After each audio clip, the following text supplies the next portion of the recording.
El ministro de Justicia, Wilson Ruiz, le explicó a Ana Milena Gutiérrez sus logros frente a la cartera y los pendientes que deja para su sucesor. También habló con ella del hacinamiento en las cárceles y la extradición. Wilson Ruiz fue el tercero en llegar al Ministerio de Justicia y del Derecho en el gobierno Duque. Aterrizó en esta cartera el 5 de octubre de 2020. Después de 22 meses y a pocos días de irse, dice que se siente muy tranquilo.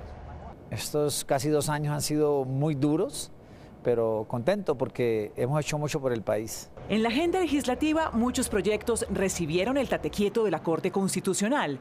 Uno por el que el presidente Duque sacaba pecho, la cadena perpetua para violadores. A mí sí me dolió muchísimo cuando la Corte Constitucional infortunadamente nos la tumbó. Y te lo digo ¿por qué? Porque ahí me parece que aquellas personas que violan a un niño, una niña, un adolescente o la asesinan, ahí me parece que lo justo hubiese sido una cadena perpetua, ¿por qué no decirlo? Hasta algo mucho más fuerte todavía. Pero yo respeto mucho la decisión de la Corte Constitucional. De otra parte, en mayo de 2022, la Corte legalizó el suicidio médicamente asistido, pero hasta el momento no se ha reglamentado. Desde luego nosotros respetamos mucho lo que es la objeción de conciencia, todo lo que la persona piensa frente al suicidio asistido. Todo eso desde luego está sujeto a reglamentación. Lo que nosotros aspiramos es que el próximo gobierno, si así lo estima conveniente, finalmente le metan la mano a eso. Otro tema polémico en el que el gobierno sentó posición y causó roncha fue el de la despenalización del aborto hasta la semana 24 de gestación. Después de la larga lucha de movimientos sociales, la Corte Constitucional finalmente la aprobó. Para el Ejecutivo que se va, no existe un derecho al aborto. Si la vida empieza desde la concepción, interrumpirla es atentar contra la vida misma, porque no existe un derecho al aborto, no existe. Para mí entró como una especie de choque en lo más interno de mi ser. ¿Por qué te lo digo? Porque ya una personita con 6 meses de gestación, a mí me parece que eso sí es muy grave que entre a practicarse un aborto. Nosotros hemos respetado lo que ha dicho la Corte Constitucional cuando menciona los 3 casos en que es partidario el aborto. Y eso lo dije yo en el concepto como ministro de Justicia en su debido momento. El otro asunto en el que el gobierno tuvo sinsabores fue el de la lucha antidrogas y que también está en cabeza del ministro Ruiz. Según Estados Unidos, Colombia redujo en un 4,7% los cultivos de coca entre 2020 y 2021. Pero el monitoreo realizado entre el gobierno y Naciones Unidas concluyó que el año pasado hubo menos hectáreas sembradas con coca, pero el rendimiento de la hoja y su producción potencial aumentaron. Pero ¿cómo entender que tengamos menos cultivos, un poco menos, pero se produzca más? Las cifras que arroja la Casa Blanca, ahí me parece que son las cifras que se ajustan a la realidad frente a la lucha de miles y miles de hombres de la Policía Nacional, de la Fuerza Pública que se encargan de toda la parte, digamos, de la erradicación en nuestro país. Pero entonces, hablando de balance, ministro, sí quedamos endeudados con el tema de producción. Sí, Milena, digamos que esa parte de la producción la vamos a seguir nosotros, digamos, trabajando muchísimo. Nunca se volvió a asperjar con lo de la Corte Constitucional. ¿Y esto qué es lo que genera? En mi criterio, mayor producción. Para el saliente Minjusticia, este asunto tiene muchas aristas que jugaron en contra de sus intereses. Por ejemplo, decisiones de la Corte Constitucional sobre la participación de las comunidades. Una situación que a mí me causó mucha depresión, Milena, y fue cuando tuve la oportunidad de ir a Tumaco. Estuve en Roberto Payán, me monté en el helicóptero y me metí hasta allá. Mira, la tristeza que a mí me dio de ver la cantidad de plantaciones de hoja de coca, que desde luego tenían muchísimos territorios indígenas o afro, que no podemos tocarlos. ¿Por qué? Porque tiene que tener la consulta previa. Yo creo que tú nos entiendas y toda la población colombiana frente a unas decisiones que ha tomado la Corte Constitucional. Nosotros no podemos irnos en contravía de eso.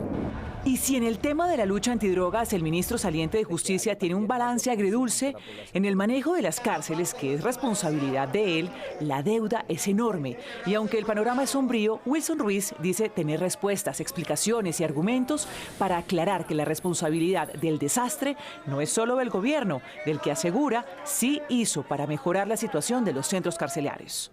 Más de 48.000 internos están trabajando.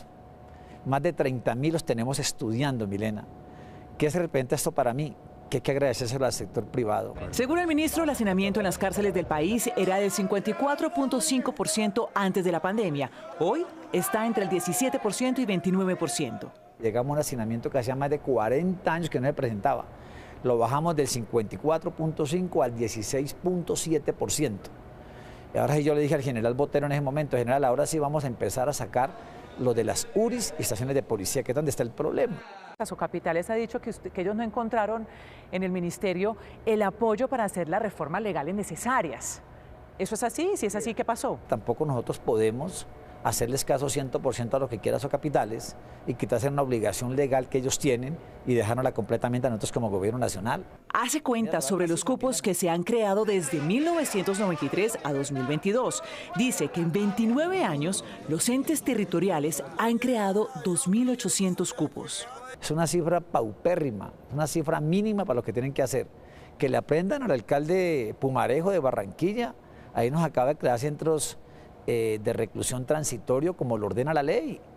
Pero es que como eso no es electorero, Milena, los alcaldes y gobernadores no le quieren meter la mano a eso. A propósito de hacinamiento, uno de los hechos más dolorosos fue el incendio que se presentó en la cárcel de Tuluá, donde 56 reclusos perdieron la vida. Quiero decirte, Milena, que eso para mí fue un momento muy doloroso, muy triste, porque fueron seres vulnerables que han perdido la vida ahí frente a ese problema. En este gobierno, nos confirma el ministro, se han creado 7.772 cupos carcelarios, 10.000 más están en camino y en los próximos 2 años se entregarán 3 centros de reclusión muy importantes en el Magdalena, en Pereira y Río Hacha. Por mi origen quisiera hablarte a ti y al país menos de cárceles. Qué bonito hablar algún día como de hospitales, de colegios, pero infortunadamente frente a tanta delincuencia que hay, toca seguir construyendo más cárceles en el país. ¿Cómo es posible que el señor Carlos Matos pueda salir y entrar de la picota como si nada? Yo sentí la verdad vergüenza ajena, pero ¿sabes una cosa? A todo el país le consta el gran esfuerzo que yo hice en ese momento, cuando estuve en España. Hicimos todas las investigaciones correspondientes y logramos traerlo. ¿Pero usted no cree que debió, ministro, asumir una responsabilidad política con ese caso puntual? Primero, el IMPEC es una institución completamente independiente. Segundo, Milena, el cargo de un ministro, desde luego, siempre está a disposición del presidente de la República. Él es el que finalmente decide. El señor presidente de la República siempre ha sido muy respetuoso conmigo y nunca me insinuó ni me dijo tal cosa ni nada. Por eso permanezco en el cargo. Ruiz se va del cargo, dice, con el récord de extradiciones que firmó, 380. Ha sido una cifra récord en nuestro país y lo hemos hecho con mucho ahínco. Es la política del presidente de la República. Él ha extraditado 724 en total desde que llegó. ¿Y usted cree que se debería eliminar el SMAD? No, Milena, para nada. ¿Qué lo deja plenamente satisfecho? Yo quiero que el país me recuerde algún día como el ministro que impulsó la justicia digital en el país. No lo para ya nadie, Milena, porque los recursos están asegurados. Ya estamos en la primera fase con la justicia digital. ¿Qué lo deja intranquilo? Yo hubiese querido muchísimo, Milena, haberle metido más la mano al sistema carcelario de nuestro país. ¿Sabe qué? Tal vez un mensaje final al próximo ministro o ministra de Justicia, el mensaje para el gobierno entrante, desde su ministerio, por supuesto. Pues que ojalá, respetando la autonomía, desde luego, del nuevo gobierno y todo, que respeten, Milena, y que ojalá profundicen alguno del legado que uno deja, porque siempre pensé en la comunidad, siempre pensé en el factor humano, siempre pensando, digamos, a futuro cómo lo podemos hacer mejor. Ministro Wilson Ruiz, muchas gracias por estar aquí en Noticias Caracol, por todo su tiempo con nosotros y buena suerte. Muchas gracias por todo, Milena, que tengas muy buen día, muy buena